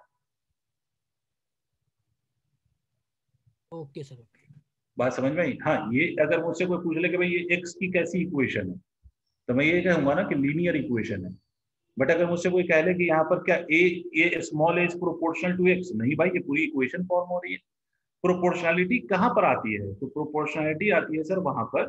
प्रोपोर्शनलिटी कहाँ पर आएगी? तो अगर मान लो कि मैं कहूँ कि y is equal to 4x, तो मैं कह सकता हूँ कि साहब y is proportional to x because 4 is a constant. ठीक है। लेकिन अगर मैं लिख दूं y is equal to x minus 4, तो मैं ये थोड़ी कह सकता हूँ कि y is proportional to x, नहीं, ये नहीं कह सकता। बट ये कह सकता हूं कि ये इक्वेशन लीनियर है। ठीक है, तो टर्म में कंफ्यूज मत हो। Anyways moving on. तो ये तो हो गया सर हमारे एक दो क्वेश्चन हमने देख लिए, 2 क्वेश्चन एनसीईआरटी के। 2 क्वेश्चन और हैं जो आप ट्राई करिएगा। एक और क्वेश्चन है, यू शेप ट्यूब के अंदर लिक्विड भरी होगी, एनसीईआरटी में है। एडिशनल एक्सरसाइज से जस्ट पहले ये क्वेश्चन होगा। ऐसे यू शेप्ड ट्यूब है, उसमें लिक्विड भरी हुई है, और एक ये लिक्विड है, यहाँ से हाँ, यहाँ से एक तरफ से लिक्विड को हमने दबा दिया, we compress the liquid from one end, तो ऑब्वियस ही बात है दूसरे एंड में लिक्विड ऊपर भागेगी। छोड़ दोगे तो ये लिक्विड यू ट्यूब के अंदर ऑसिलेट करने लगती है। ये कोशिश करना है इसका टाइम पीरियड कैलकुलेट करने का। ये क्वेश्चन के फॉर्म में आपको एनसीईआरटी में गिवन हो। सर इससे पहले जो हमने क्वेश्चन किया सिलेंडर वाला, उसमें हमने एटमॉस्फेरिक प्रेशर की वजह से फोर्स कंसीडर नहीं किया ना। भाई बॉयंट फोर्स कंसीडर कर लिया ना हर्षित भाई। बॉयंट फोर्स होता ही है net upward force acting on the body placed inside a liquid. वो आता ही है जब आपने फोर्सेस कंसीडर किए थे, आप याद कीजिए। Yes sir, sorry sir. ठीक है, तो फिर जब बॉयंट फोर्स हम कंसीडर कर ही रहे हैं तो फिर फोर्स अलग अलग प्रेशर कंसीडर करने की आवश्यकता ही नहीं है। Okay moving on. मतलब सर अगर यही चीज हम कोई क्लोज कंटेनर में करते तो क्लोज फिर कंटेनर में करते हैं तो क्लोज कंटेनर में भी एक अपवर्ड फोर्स लग रहा होता। फर्क बस इतना होता कि जब ओपन कंटेनर है तो बॉयंट फोर्स की वैल्यू ऊपर वाले फोर्स का माइनस ऑफ नीचे वाले फोर्स का डिफरेंस। मतलब उसमें उसका सर बॉयंट फोर्स नहीं अगर हम रुक जाओ, अभी कहानी खत्म नहीं हुई दोस्त। अगर हम क्लोज कंटेनर ले लेते तो इसमें भी तो कुछ गैस इंट्रैक्ट हो सकता था लिक्विड के ऊपर, उसका प्रेशर तो हो ही सकता था। Yes sir. ठीक है, और ये कि कभी भी whether there is atmospheric pressure और नॉट, ठीक है, ये कभी भी ये लिक्विड के किसी, भाई ये बॉयंट फोर्स होता क्या है? बॉयंट फोर्स तो यही होता है ना कि अगर किसी कंटेनर को हम लिक्विड के अंदर रख दें तो उस बॉडी पे नेट अपवर्ड फोर्स का नाम बॉयंट फोर्स। ठीक है, अब इस पे जो प्रेशर लगेगा वो लिक्विड प्लस एटमॉस्फेरिक भी हो सकता है या सिर्फ लिक्विड का हो सकता है। अगर ऊपर से बंद कर दिया तो प्रेशर तो है, और नीचे से भी प्रेशर है तो प्रेशर तो है। आई बात समझ में? हाँ, ये बात अलग हो सकती है कि बॉयंट फोर्स की वैल्यू दोनों में अलग हो जाए, बट फॉर्मूले में बदलाव नहीं आए। नहीं, ये बात समझ भाई। अगर आप यहाँ पर एक और प्रेशर ऐड कर दें तो डिफरेंस ऑफ प्रेशर के कारण जो फोर्स आया है उसी का नाम बॉयंट फोर्स है ना बेटे। जी सर। तो P2 minus of P1 multiplied by A is equal to buoyant force, basically तो यही है। अब अगर मान लो कि ऊपर एक और फोर्स ऐड कर दिया ऊपर से, ठीक है, एक और फोर्स ऐड कर दिया, इसका नाम है एटमॉस्फेरिक प्रेशर, तो हम लिख सकते हैं P2 minus of P1 plus of A multiplied by A, ठीक है, is equal to buoyant force. ये तो कहेंगे। Yes sir. अगर हम और फोर्स ऐड कर दें तो ये और बढ़ा दो, बट फॉर्मूला तो नहीं रहेगा ना कि buoyant force is basically the difference of the two forces acting on the body from the top and the bottom, और उसका नेट किधर लगता है? ऊपर लगता है। समझ में आ गया सर, थैंक यू। ठीक है, कई बार आप देखते हो ना कि किसी भी बॉडी को आप लिक्विड के सरफेस पे रखो, वो नहीं डूबती, तो डुबाने के लिए आप ऊपर से दबाते हो या नहीं दबाते हो? Yes sir. ठीक है, तो इसका मतलब है कि आप डाउनवर्ड डायरेक्शन में अपना फोर्स बढ़ा रहे होते हो। ठीक है, क्योंकि बॉयंट फोर्स उसको डूबने नहीं दे रहा, तुम्हें डुबाना है तो तुम ऊपर से फोर्स बढ़ाते हो। आई होप आपको मेरी बात समझ में आ गई। आ गई सर। ठीक है, इसीलिए तो खैर वो अलग बात हो जाएगी। एनीवेज अब आगे बढ़ते हैं। अब जो ये एसएचएम हमने करा है बेटा, इसमें अगर आप कुछ चीजों को समझें तो एक और चीज मैं जल्दी से रिपीट मतलब बोल के आगे बढ़ूंगा। एक और एसएचएम का टाइप होता है जिसको हम कहते हैं एंगुलर एसएचएम। कौन सा एसएचएम? Angular SHM. ठीक है, अभी जो हम एसएचएम कर रहे थे ना, उसमें जो भी डिस्प्लेसमेंट थी बेटा मेरे जानवी, सक्षम और हर्षित, वो सारी की सारी डिस्प्लेसमेंट पे अगर आप ध्यान दें तो दैट वाज लीनियर डिस्प्लेसमेंट। कैसी डिस्प्लेसमेंट? लीनियर। थी या नहीं थी? Yes sir. थी ना। अब अगर किसी बॉडी का एसएचएम ऐसे हो सच दैट कि उसका डिस्प्लेसमेंट लीनियर नहीं हो, एंगुलर हो। फॉर एग्जांपल सर ये मान लीजिए मेरे हाथ में ये कुछ दिखाई दे रहा होगा आपको, I don't know whether you can see this और नॉट। Yes sir. इसको अगर मैं ऐसे चमका रहा हूँ ट्विंग ट्विंग ट्विंग ट्विंग, तो ये लीनियर डिस्प्लेसमेंट कवर कर रहा है या मीन पोजीशन के अबाउट एंगुलर डिस्प्लेसमेंट कवर कर रहा है? मीन पोजीशन के अबाउट थीटा कवर कर रहा है या नहीं, ये बताइए। Yes sir. तो ऐसा एसएचएम जिसमें instead of linear displacement angular का खेल आ जाए, उसको हम एंगुलर एसएचएम का नाम देते हैं। मतलब एंगुलर एसएचएम में आपकी जो बॉडी है वो सर्कुलर पाथ पे घूम रोटेट करने लग जाती है, उसका रोटेशन आ जाता है, इन्वॉल्व हो जाता है। एंगुलर एसएचएम का मतलब एसएचएम तो हो रहा हो बट ट्रांसलेटरी मोशन नहीं हो, रोटेटरी हो जाए। नहीं आया सर? हाँ सर ऐसे तो हमने सिंपल पेंडुलम पढ़ा है, वो यस यस यस, बढ़िया सवाल बढ़िया सवाल। सिंपल पेंडुलम भी एंगुलर एसएचएम का केस है, बट थीटा अगर स्मॉल है तो उस केस में हम उसको लीनियर एसएचएम के कॉन्सेप्ट से भी एक्सप्लेन कर सकते हैं, इसलिए मैंने किया। ओके। आई बात समझ में? But yes it is the case of angular SHM, और मैं उसका टाइम पीरियड फिर से प्रूव करके आपको दिखाऊंगा।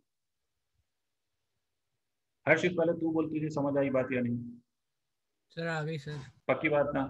ठीक है, तो एंगुलर सिस्टम का मतलब ये होगा कि उसमें बॉडी स्ट्रेट लाइन पे नहीं चल रही, उसमें गोल गोल चल रही है, एंगल फॉर्म हो रहा है, मतलब एंगुलर डिस्प्लेसमेंट इन्वॉल्व हो रहा है पिक्चर के अंदर, रोटेशन आ रहा है बॉडी का। एसएचएम हो रहा है बट पाथ स्ट्रेट नहीं है, सर्कुलर है, रोटेशनल। तो सर क्या पाथ कोई और नहीं हो सकता पैराबोलिक टाइप का?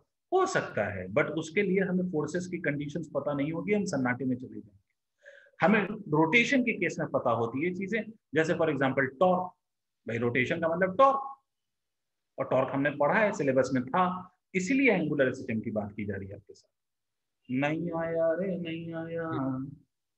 आया सर आया। बहुत बढ़िया सर। तो एंगुलर सिस्टम की कंडीशन याद रखिएगा कि torque is proportional to negative of theta, where this torque can be called as restoring torque. वहां फोर्स था लीनियर एसएचएम में, यहाँ पर टॉर्क आ गया, रीस्टोरिंग टॉर्क, रीस्टोरिंग टॉर्क। ठीक है, वहां पर लीनियर डिस्प्लेसमेंट था एक्स, यहाँ पर एंगुलर डिस्प्लेसमेंट आ गया, एंगुलर डिस्प्लेसमेंट। यहाँ पर एंगुलर डिस्प्लेसमेंट आ गया, वहां लीनियर डिस्प्लेसमेंट था, यहाँ एंगुलर डिस्प्लेसमेंट आ गया। फिर इसको हम फर्दर ऐसे भी लिख सकते हैं कि torque is equal to minus of K theta. फिर के क्या है बेटा? तो के यहाँ पर एंगुलर एसएचएम कांस्टेंट है, या एसएचएम कांस्टेंट है, या टॉर्क कांस्टेंट है, जो भी कहे, एसएचएम कांस्टेंट। कोई दिक्कत? नो बेटे सर। अच्छा मेरे बच्चे, मेरे प्यारे, मेरे बेटे, मेरे लाल, टॉर्क को हम आई इंटू अल्फा लिख सकते हैं, ये पढ़ाया जा चुका है, रोटेशन, जी sir. Where alpha is the angular acceleration. आप लोगों को अगर याद ना हो तो बेटे मैं इसको ऐसे लिख सकता हूँ, minus of k into theta, तो alpha is equal to minus of k by I multiplied by theta. I क्या चीज है यहाँ पर जानवी? आई क्या चीज है? करंट। क्या है ये आई? ये जो नीचे हमने लिखा I, what is this I? Is it current और व्हाट? इनर्शिया। अरे वाह, moment of inertia. Very good Harshit, very good Janvi. तो यहां से ये बेटा मेरे को एक बात बताओ, ये के तो अपने आप में ही कांस्टेंट है, और आपको याद होगा मोमेंट ऑफ इनर्शिया, अगर एक्सिस ऑफ रोटेशन को फिक्स कर दो तो मोमेंट ऑफ इनर्शिया भी फिक्स रहता है। एक्सिस ऑफ रोटेशन चेंज करोगे तब मोमेंट ऑफ इनर्शिया चेंज होगा। As long as you are not changing the axis of rotation, moment of inertia will remain same. इसका मतलब के बाई आई को मैं कांस्टेंट कह सकता हूं या नहीं? Yes sir. तो यहाँ पर बेटा के बाई आई को ओमेगा स्क्वायर कहा जाता है, या ओमेगा को अंडर रूट के बाई आई कहा जाता है, और ये कांस्टेंट है। तो इसका मतलब है कि यहाँ पर angular acceleration is proportional to minus of theta. अब ये दो दो एक ही जैसे साइन आते हैं, इसमें कंफ्यूजन होती है। तो ये समझ लो बड़ा वाला जो है वो एंगुलर एक्सीलरेशन है, और छोटा वाला जो है वो प्रोपोर्शनल का साइन। मतलब एसएचएम, एंगुलर एसएचएम की कंडीशन क्या होगी? तो एंगुलर एसएचएम की कंडीशन होगी कि लगने वाला टॉर्क, वो टॉर्क जो बॉडी पे एक्ट कर रहा है, that should be proportional to negative of displacement. Body पे लगने वाला टॉर्क बॉडी के एंगुलर डिस्प्लेसमेंट से नेगेटिव प्रोपोर्शनल होना चाहिए। क्लियर? Yes sir. नोट करो इस चीज को।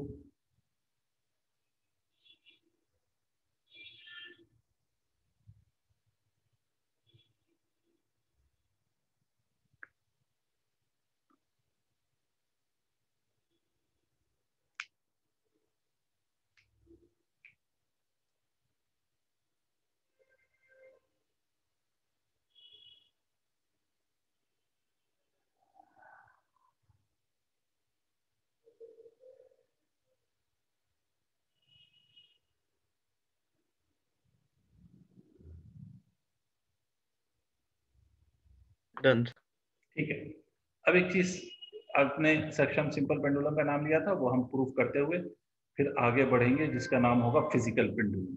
ठीक है, तो एक जो सेक्शन में बोला है उसको देख लेते हैं जल्दी से। सिंपल पेंडुलम, देखो बेटा, सिंपल पेंडुलम को हम दो तरह से उसका टाइम पीरियड प्रूफ कर सकते हैं।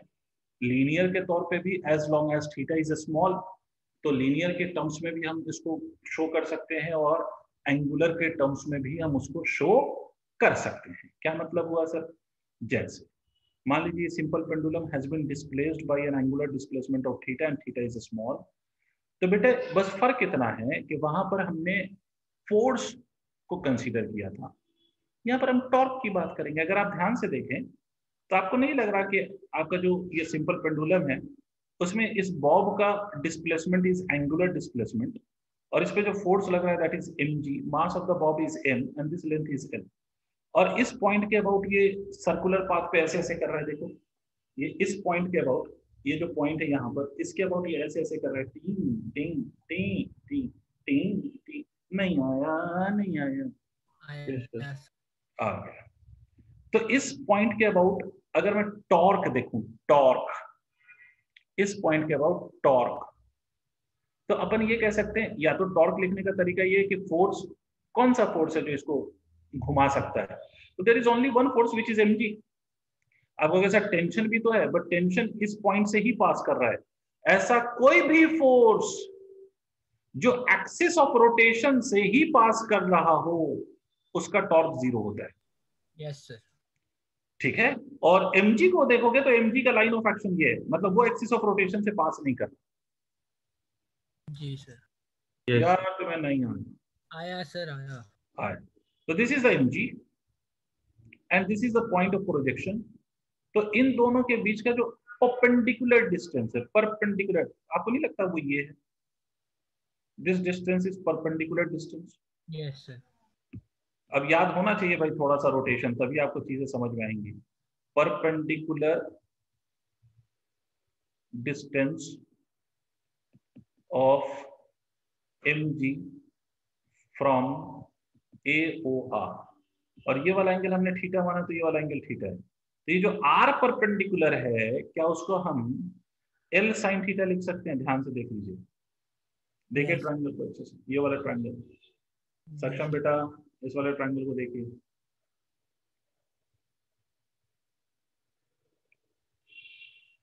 कहो सक्षम कौन सा सर R परपेंडिकुलर का मतलब ये होता था कि ये अगर एक्सिस ऑफ रोटेशन है, और ये एक्सिस ऑफ रोटेशन है मान लो, और फोर्स हमने कैसे भी लगा दिया, फोर्स कैसे लगा दिया, फोर्स ऐसे लगा दिया, नहीं ये तो किसी से पास हो जाएगा। मान लो फोर्स यहाँ पे लग रहा है ऐसे, तो इस एक्सिस ऑफ रोटेशन से इस फोर्स का परपेंडिकुलर डिस्टेंस कितना है वो निकालते थे ना हम। Yes sir. तो हम ऐसे लिखते थे ना, F इंटू R परपेंडिकुलर, सोच के देखो। हाँ सर। ठीक है, वही करा हमने कि ये हमारा एक्सिस ऑफ रोटेशन है, ऊपर जो आपको ये क्रॉस से दिखा रहा हूँ, और ये आपका mg का लाइन ऑफ एक्शन। तो इस लाइन ऑफ एक्शन और ये जो आपका एक्सिस ऑफ रोटेशन है, इन दोनों के बीच का परपेंडिकुलर डिस्टेंस तो यही हुआ ना बेटा। सर ये L cos थीटा नहीं होगा? अरे नहीं, ट्रायंगल देख ठीक से, ये एंगल थीटा है, ये L है, तो परपेंडिकुलर ये हुआ ना, ये परपेंडिकुलर ये है ना, ये बेस हुआ ना।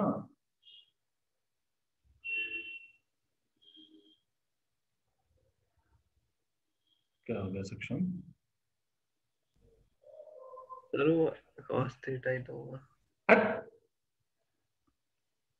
कॉस थीटा में बेस अपॉन हाइपोटेन्यूस आता है, ये बेस है, क्या सुनिए, ये बेस है, ये हाइपोटेन्यूस है। अच्छा अच्छा। नहीं अभी भी तू नहीं समझा, अच्छा अच्छा करके कर रहे हो। ये वाला एंगल थीटा है ना मेरे लाल मेरे पीले, हाँ सर। और ये बेस है ना बेटा। तो जी हमें बेस चाहिए या ये चाहिए?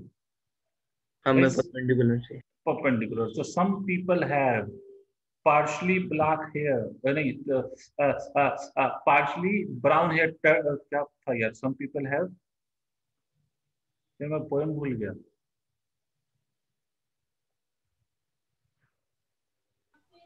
curly black hair turned partially brown, अब तुमने कैसे रटा था मुझे नहीं पता। Sine theta perpendicular upon hypotenuse, curly black hair cos theta base upon hypotenuse, turned partially brown tan theta perpendicular by base। खैर ये पोएम सिखाया गया था ट्रिग्नोमेट्री पढ़ते समय। आपने क्या रटा था? EBP HHV का था और कुछ नहीं। अच्छा, तो अब समझे सक्षम, ये एल साइन थीटा ही होगा। हाँ सर। बहुत बढ़िया सर। तो टॉर्क की वैल्यू क्या होगी? Torque is equal to force multiplied by perpendicular distance, मतलब mg एल साइन थीटा।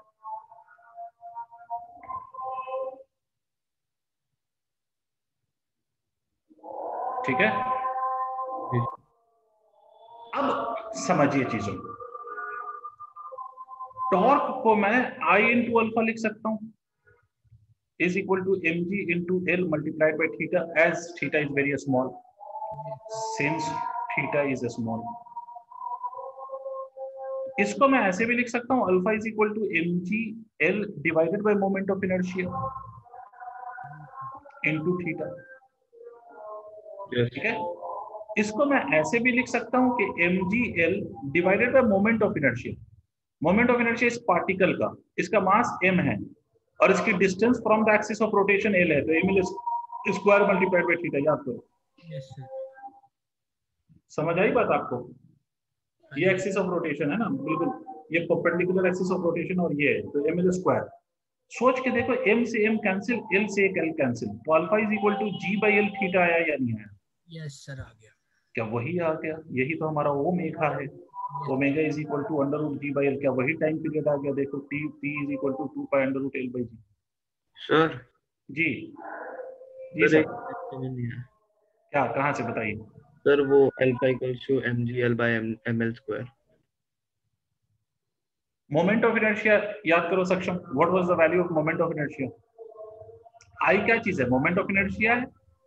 ठीक है, तो मोमेंट ऑफ इनर्शिया इसी पार्टिकल का निकालोगे ना, किसी के पास मास है, यही ऑसिलेट कर रहा है, तो इस बॉब का मोमेंट ऑफ इनर्शिया क्या लिखोगे?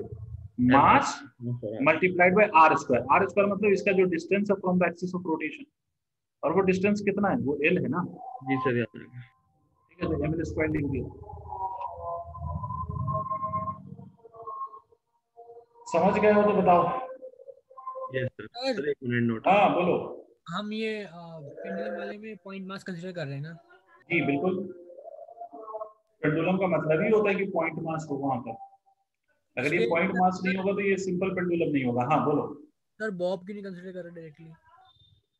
Bob is basically considered as point mass, मतलब वो जो लेंथ ऑफ द पेंडुलम है उसके कंपैरिजन में बॉब का size negligible. Okay okay sir, मतलब तभी हम मोमेंट ऑफ इनर्शिया स्पेयर नहीं ले रहे हैं। Yes.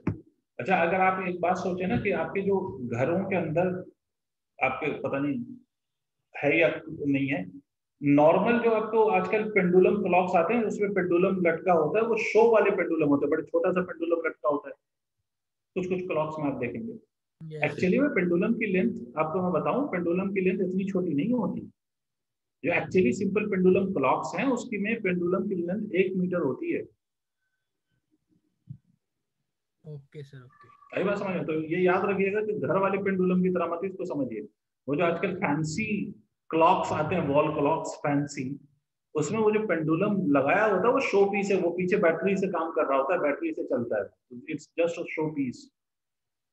That is not the actual simple pendulum, जो क्लॉक पेंडुलम क्लॉक्स जिसको कहते हैं। जो ये पेंडुलम क्लॉक्स होती है उसमें बैटरी से काम नहीं करता? नहीं, उसमें चाबी होती है, घुमाते हैं और उसके बाद पर डे उसमें चाबी देना पड़ता है। मतलब वो ये कहते हैं एसएचएम वाला उतना होता नहीं है? नहीं नहीं, उसमें कोई बैटरी लगाई नहीं जाती है, सिस्टम तो होता ही है, बट वहां पर जो मैकेनिकल वो एनर्जी मिलती है उसको, पीछे वो लगा होता है कॉइल, वो उसको चाबी देने पर वो कॉइल फिर वो क्या करता है, वो अपने आप को कंप्रेस कर लेता है, फिर छोड़ दो तो वो अपने आप को धीरे धीरे अनबाउंड करने लगता है। ठीक है, तो वही उसके पेंडुलम को चलाता है। सर मेरे को लगा जैसे वो ग्लास में होता है तो क्या पता वैक्यूम कंडीशंस बनाते ना हैं ना, को ऐसी कोई कंडीशन नहीं है, और डिसिपेटेड पावर्स का अवॉइड करने के लिए। नहीं बिल्कुल नहीं। डन। ठीक है, एक छोटी सी बात सुन लो जब इतना टाइम पास हुआ है तो। फिजिकल पेंडुलम, इस टर्म को भी समझ लो, मैंने नाम लिया था कल भी कि पेंडुलम के डिफरेंट वैरायटीज हैं। तो physical pendulum is one of the variety, ठीक है। एक तो सिंपल पेंडुलम था, एक फिजिकल पेंडुलम है। Try to understand what is physical pendulum. अभी जैसे हर्षित ने बोला था कि why we consider the bob as particle, तो पार्टिकल हम कंसीडर कर रहे थे क्योंकि पार्टिकल अगर हम कंसीडर करेंगे तो उसका अपना साइज नेग्लिजिबल होगा। लेकिन अगर मान लो कि इस तरह की कोई बॉडी हो, I hope you can see this, इस तरह की कोई बॉडी, कोई रॉड हो या कोई स्फीयर हो या कोई डिस्क हो, कोई भी सॉलिड बॉडी हो, size is non can not be neglected. तो इस तरह की बॉडीज के लिए आप याद रखें कि अगर ये ऑसिलेट करेगा तो ये जो ऑसिलेट करेगा लाइक अ पेंडुलम, तो it will be considered as a physical pendulum. कैसा पेंडुलम होगा ये? फिजिकल। जैसे फॉर एग्जांपल कोई भी रॉड का ऑसिलेशन हो या किसी डिस्क का ऑसिलेशन हो। कई बार देखा होगा ना, कोई चीज टंगी हुई होती है, जैसे की जो होती है आपकी कीज, उसको आप किसी वो कील में लगा देते हो ना, कीज आपके घर की जो की होती है उसको आप ऐसा फंसा देते हो, उसको हिट करो तो वो ऐसे ऐसे करेगा। तो that will not be a simple pendulum, that will be a physical pendulum. Yes sir. ठीक है। तो फिजिकल पेंडुलम कोई भी रिजिड बॉडी हो सकती है जिसका साइज इज नॉन नेग्लिजिबल, उसका आप नेग्लेक्ट नहीं कर सकते, तो that size is can not be neglected, तो that will form a physical pendulum. और फिजिकल पेंडुलम का टाइम पीरियड हम कैसे निकालते हैं? तो फिजिकल पेंडुलम का कोई सा भी शेप हो सकता है, कुछ भी हो सकता है। A rod can be a physical pendulum, or disc can be a physical pendulum. It can be anything. It can be of regular shape. It can be of irregular shape. Doesn't matter. So any rigid body which is free to oscillate about a point that forms a physical pendulum. अब कोई भी physical pendulum हो तो उसका general formula of time period क्या होगा? तो देखिए आप ऐसा समझिए कि ये मान लीजिए कोई भी बॉडी है, मुझे ऐसा जैसा मन करेगा मैं वैसा बना दूंगा, जैसा बन जाए वैसा बना दूंगा भाई। ये ऐसा बन गया। ये कोई भी बॉडी हो सकती है, कोई भी XYZ बॉडी हो सकती है जिसका अपने को नहीं पता कि what is the shape, what is the value of moment of inertia. अब ये मान लो कि इस पॉइंट के अबाउट इसको हमने ऐसा हिंज कर रखा है और ये इस पॉइंट के अबाउट ऑसिलेट कर सकता है। मतलब जैसे ये रॉड है अगर, तो मैंने इस पॉइंट के अबाउट इसको ऑसिलेट करा सकता हूँ ऐसे, ट्विंग ट्विंग ट्विंग ट्विंग ट्विंग ट्विंग। नहीं आया? ठीक है। देखो मान लो अगर ये बॉडी इक्विलिब्रियम है, जैसे फॉर एग्जांपल इसका बेस्ट एग्जांपल मैं दूं आपको, तो इसका जो बेस्ट एग्जांपल होता है ना, वो आप एक कोई स्टील का स्केल ले लीजिए। स्टील का स्केल देखा है? स्टील वाले स्केल में होल बना हुआ होता है। Yes sir. और उस स्टील वाले स्केल में जो होल बना होता है उसको आप किसी कील में फंसा दीजिए और उसको हिट करिए, तो ऐसे ऐसे करता है या नहीं? Yes sir. यस। ठीक है। आपने ये ऑब्जर्व किया होगा कि जब वो उसको हिट नहीं करोगे वो चुपचाप पड़ा रहेगा, बिल्कुल ऐसा स्ट्रेट, बिल्कुल ऐसा चुपचाप पड़ा हुआ। तो इसका मतलब उसको कोई टॉर्क वॉर्क नहीं लग रहा है, कोई उसको रोटेट नहीं कर रहा है। बट जैसे ही हल्का सा उसको उई करोगे, देखोगे फिर वो खुद ही से वापस भागेगा। होता क्या है कि जब आप इसको हल्का सा डिस्प्लेस कर दीजिए, मान लीजिए कि ये पहले ऐसे था और इसको हमने स्लाइटली डिस्प्लेस कर दिया, हल्का सा इस बॉडी को हल्का सा थीटा एंगल से डिस्प्लेस कर दिया, तो पहले सेंटर ऑफ मास यहाँ था, वो सेंटर ऑफ मास यहाँ आ गया। देखो पहले mg जो लग रहा था उसका line of action axis of rotation से पास हो रहा था, नहीं आया? आया सर, आया। जब आपने उसको डिस्प्लेस कर दिया तो उस पे लगने वाला mg अब उसके एक्सिस ऑफ रोटेशन से पास नहीं हो रहा है, तो मैं नहीं आया। आया सर, आया। ठीक है। तो इसका मतलब है कि यही mg की वजह से आप क्या लगेगा? टॉर्क लगेगा, और वही टॉर्क इसको वापस लेगा। ठीक है। तो इस पे जो टॉर्क की वैल्यू होगी वो क्या लिखी जाएगी? m इंटू जी इंटू ये वाली दूरी कुछ भी मान लो सर, इसको मान लेते हैं कुछ d कह देते हैं, मतलब एक्सिस ऑफ रोटेशन और इसके बीच का जो डिस्टेंस है उसको d कह लेते हैं। तो m into g into d into sine theta. मैं सॉल्व नहीं कर रहा हूँ, वैसे ही सॉल्व होगा जैसे लास्ट टाइम किया था। इसको हम लिख सकते हैं i into alpha into m into g into d into theta. तो अल्फा की वैल्यू को हम लिख सकते हैं m into g into d divided by I into theta. Omega क्या है मेरा यहाँ पर? mg बाय मतलब ओमेगा की वैल्यू क्या होगी पूरी? ये m g d divided by I. तो टाइम पीरियड की वैल्यू क्या होगी? General formula 2 pi under root I by M into g into D. अब ऑब्वियस सी बात है कि बॉडी का शेप चेंज होगा तो मोमेंट ऑफ इनर्शिया चेंज हो जाएगा। तो कौन सी बॉडी है उसका अगर मुझे मोमेंट ऑफ इनर्शिया पता हो, उसके सेंटर ऑफ मास और जिस एक्सिस के अबाउट वो घूम रहा है उसके बीच का डिस्टेंस पता हो, मास पता हो, तो मैं उसका टाइम पीरियड लिख सकता हूँ। ये जनरल फॉर्मूला है किसी फिजिकल पेंडुलम का, it's a general formula.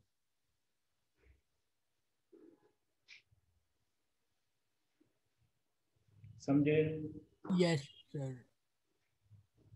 Note कीजिए।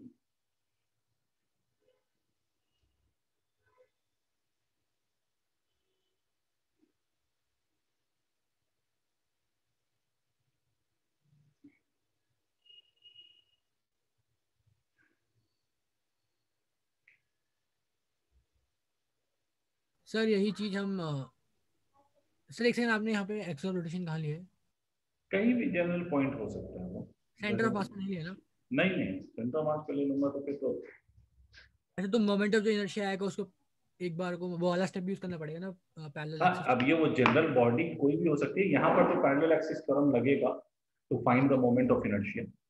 ठीक है, बट अगर कोई जनरल बॉडी का आपको ऑलरेडी मोमेंट ऑफ इनर्शिया पता हो तो नहीं लगाना पड़ेगा। हमेशा याद रखिएगा कि मोमेंट ऑफ इनर्शिया, बिल्कुल आप सही कह रहे हैं कि जो एक्सिस ऑफ रोटेशन है उसी के अबाउट मोमेंट ऑफ इनर्शिया लिया जाएगा। अगर आपका वो एक्सिस किसी पर्टिकुलर पॉइंट जिसके अबाउट हमें मोमेंट ऑफ इनर्शिया पता होता है, अगर उस पर्टिकुलर पॉइंट के अबाउट नहीं है, तो फिर आपको पैरेलल एक्सिस थ्योरम या कोई भी परपेंडिकुलर एक्सिस थ्योरम जो अप्लाई हो रहा हो उससे लगा के आपको मोमेंट ऑफ इनर्शिया निकालना पड़ेगा about the axis of rotation. फिर उसको आप फॉर्मूले में रखेंगे to calculate the value of time period. Sir एक और चीज, ये आपने थीटा स्मॉल के लिए रखा है, यहाँ पे भी क्या सिर्फ थीटा स्मॉल पे ही काम करेगा ये? बिल्कुल, इसीलिए देखो sine theta is replaced by theta.